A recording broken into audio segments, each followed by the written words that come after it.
Багато хто негативно відноситься до фільмів з Сендлером, тому якщо ви один з них, то цей фільм напевно точно не для вас, бо їх тут буде багато. Я особисто навпаки з легкістю сприймаю такого роду комедії, хоча зазвичай вони виходять всі передбачувані та дуже слабенькі, але тут кожен раз тупо лотерейка. Тож, як завжди, дуже коротко та звісно, що без спойлерів про максимально американську комедію з максимально єврейською родиною під назвою «Тебе не запрошено на мою бат-міцву». Давайте по порядку.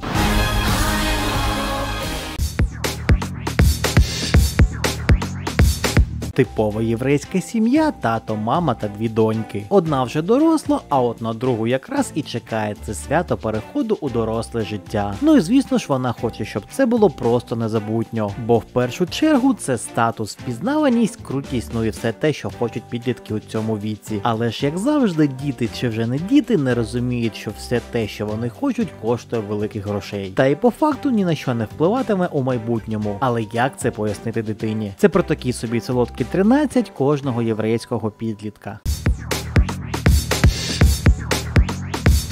Окрім сім'ї, тут, звісно ж, є близькі подруги-однокласниці, але вони всі стрьомні, бо наша головна героїня якраз не відноситься до крутих. Також є хлопець, котрий подобається, компашка популярних дівчат, ну і всяка така типова клішована хрінь. Ах так, всі події відбуваються у єврейській школі, а фільм вийшов на Netflix, так що не переживайте за свої шекелі. Подивитися його ви можете, не виходячи з дому, з повноцінним українським дубляжем. Самого ж Адама Сендлера буде небагато, він тут по суті для прибавлення аудиторії.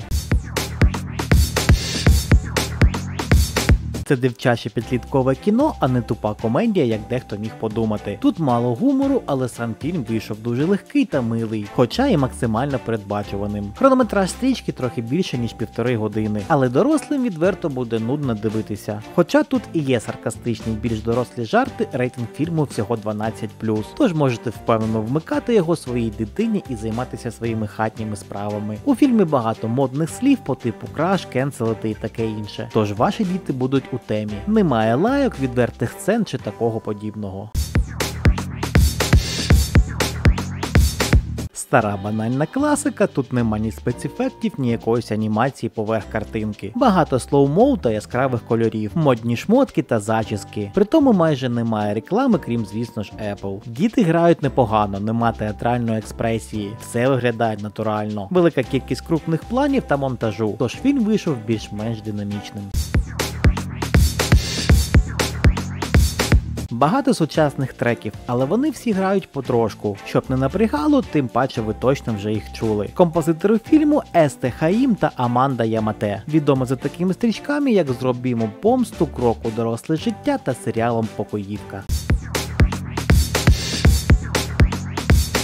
Якщо чесно, я чекав на якусь тупу комедію, щось по типу «Однокласники», а отримав дитячий фільм. Причому я не можу сказати, що я розочарований фільмом загалом. Але це точно не те, на що я очікував. Тож не будьте як я, а дивіться трейлери чи читайте опис до перегляду, щоб розуміти, що на вас чекає. А так у мене в колекції тепер є черговий підлітковий фільм, який можна поставити дитині будь-якого віку.